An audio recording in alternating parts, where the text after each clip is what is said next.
it's Lena, and today I'm going to be showing you my June bullet journal setup. Honestly, with this whole pandemic situation that we're dealing with right now, keeping a bullet journal has been so helpful to me, and I'd say that I'm actually using it more now than I did before this whole thing went down. It just allows me to give my days some sort of structure, and I can make sure that I'm actually getting things done instead of wasting my time, and I can track my habits, etc. It's just kind of comforting to have something be organized in the mess that the world is in right now. But yeah, let's just go ahead and get started with this month's setup. Alright, welcome to this voiceover. Let's begin by showing you all the supplies that I use. First, an eraser and a pencil. That's a mechanical pencil. For some things, I just definitely have to do them in pencil first and be able to see what they look like and erase them if I don't like them before I go over them in pen. Speaking of pens, I mostly use Muji pens. These are the ones I've accumulated over time, but for my bullet journal, I usually stick to black, and depending on what I'm doing, I'll use a different thickness, although I do like the 0.5 the best. Next, I use the Tombow Dual Brush pens, and I really like these because they have both that brush tip for calligraphy, but then on the other side, they also have a finer tip for more consistent lines. I will also sometimes use the Crayola Super Tips. These are super affordable, and I really like using them when I want different shades of the same color. Then I also use the Zebra mild liners. You've probably seen these all over bullet journal videos. They are basically highlighters, but the colors are not as neon or bright, hence the name mild liners, and they also have two ends to them. Next is washi tape, and I know this seems like a lot of washi tape, but it was pretty inexpensive for this whole set on Amazon, and I love these because I can just put them on and make things look really nice and pretty, and if I don't like it, they're super easy to take off as well. They just make me look like I'm more artsy than I really am and make things look really put together. Speaking of making things look put together and artsy, I have these stencils, and I actually haven't used them as much as I thought I would, but they were pretty cheap and they do come in handy every once in a while. Next is a ruler because I can't get those neat straight lines without it. Then I use glue tape, and this is so much better than just using regular glue stick or double-sided tape, and you'll see what I mostly use it for at some point in this video. Finally, obviously my bullet journal. It's from Michaels, and it was only like $10, so super affordable, and the paper is this bright white color, which I definitely prefer to those cream color pages that other journals have. This one has black dots, and the paper is kind of thin, but that makes sense considering the price, and you'll see what I do to work around that. Before I start, I'll often look at Pinterest for inspiration or ideas, and then I like to put some music on or sometimes even a podcast. Here's some of what I listen to in the session in case you're interested. Alright, let's begin with the cover page. For each month, I like to pick a color as my theme.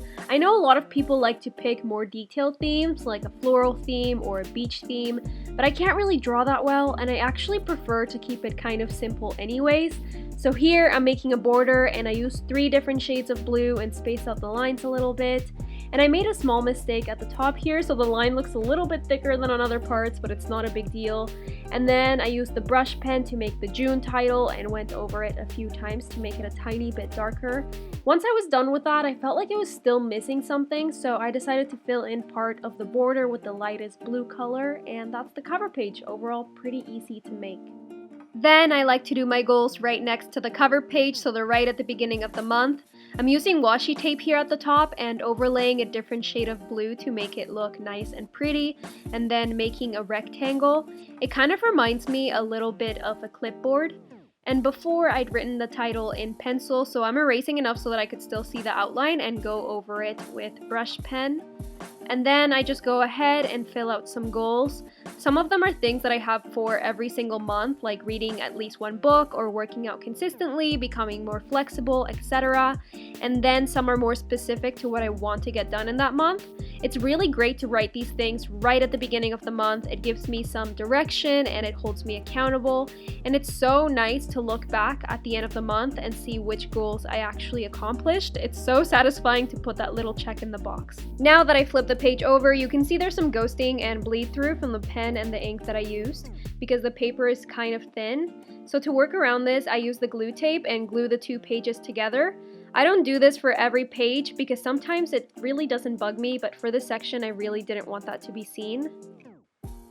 Moving on to my habit tracker, I'd already made some guidelines with pencil before, so I lightly erased those so that I could still kind of see them and go over them with pen. And then I did the fake calligraphy technique thing to make those letters look prettier. I'll leave a link down below to what I'm talking about in case you want to learn how to do it. Below that, I changed up the writing to regular block letters. I really like how that combination looks. Once that was done, I used the Tombow dual brush pens to make little rectangles for each habit. I used 2 different blue colors. One was for where the name of the habit was gonna go, and the other for each day of the week. And then I just filled out the habits that I wanted to track. In the first row, I have reading, journaling, and meditation, which by the way, I find makes a really huge difference in my mindset and my mood when I'm consistent with it, and I really recommend doing it. The second row was exercise, stretching, and skincare, and the last row tracks my productivity, making sure I'm up by 8 a.m., which if you saw my sleep schedule video is something that I'm still working on, making a habit that is easier for me.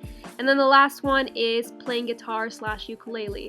With all of that written in, I checked what the month of June looked like and got to work making a layout, doing all the horizontal lines first and then the vertical ones, so each day would have its own little square to fill in if I did the habit. I love tracking my habits this way. It's actually so motivating to see when I'm making progress, and it works as a reminder to actually do the habits, and I love sitting down at the end of the day and recording my little successes. Right next to this, I like to take my exercise tracking a step further and make an exercise log. Last month I actually called it a workout log, but when I think of a workout, I think of the typical fitness workouts like Pilates or HIIT or rowing or just an ab workout, etc. So when I would go on long walks or a hike or something, I wouldn't write it down. But this month I actually want to include that, and I feel like exercise just sounds like a better suited word for that. I don't know, maybe that's just me.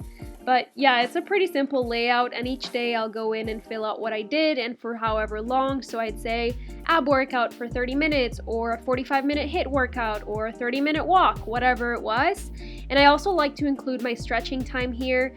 It's just so nice to have that visual and see my progress, and it's also helpful in seeing what I've done in previous days and plan the present day's workouts based on that. On this next page, I'm making a simple 1-line-a-day gratitude log. I haven't done one of these in a couple of months, so I thought I would bring it back for June because I want to be more mindful of the positive things that I have in my life. So as you can see, I'm alternating between filling in one line with the brush pen and leaving one blank. I think it just looks more put together by giving the page some color instead of having it be fully white.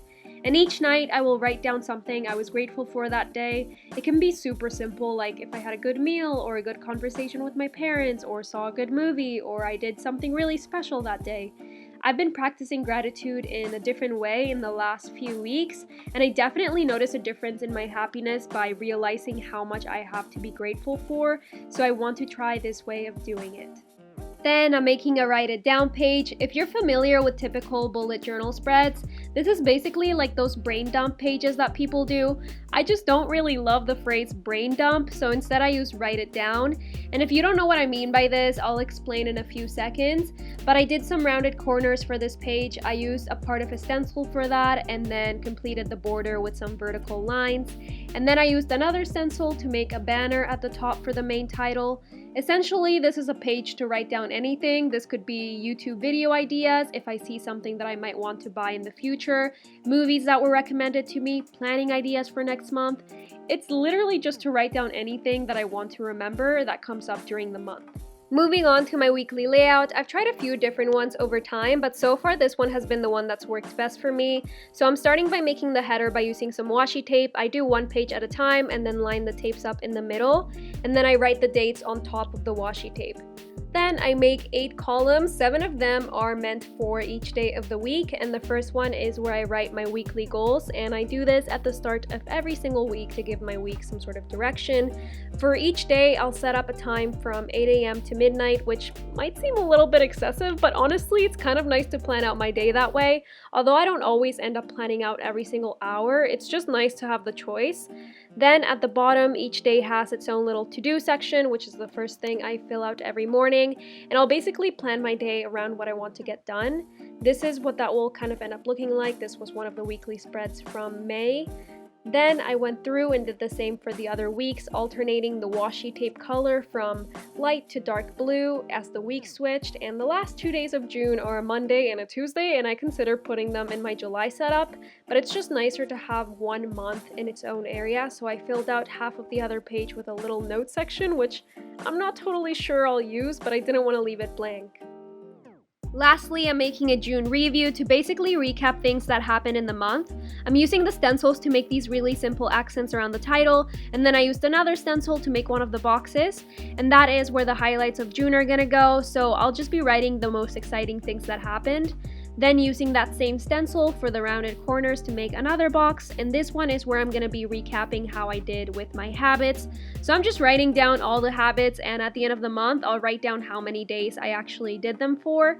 And I'm leaving it like this for now because I wasn't too sure what I wanted to include in it yet, but I think I'll probably have a better idea of what I want to write at the end of the month. Probably things like my YouTube statistics, acting recap, etc.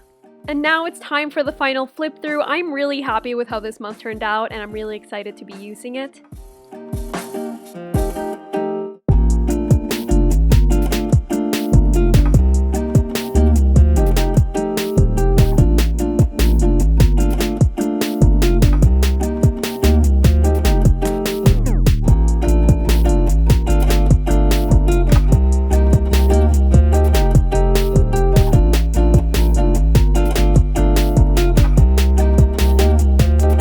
That is it for this video. I really hope that you guys enjoyed it. If you did, please make sure to give it a thumbs up, hit that subscribe button, turn on your bell notifications, and hopefully I'll catch you in my next video.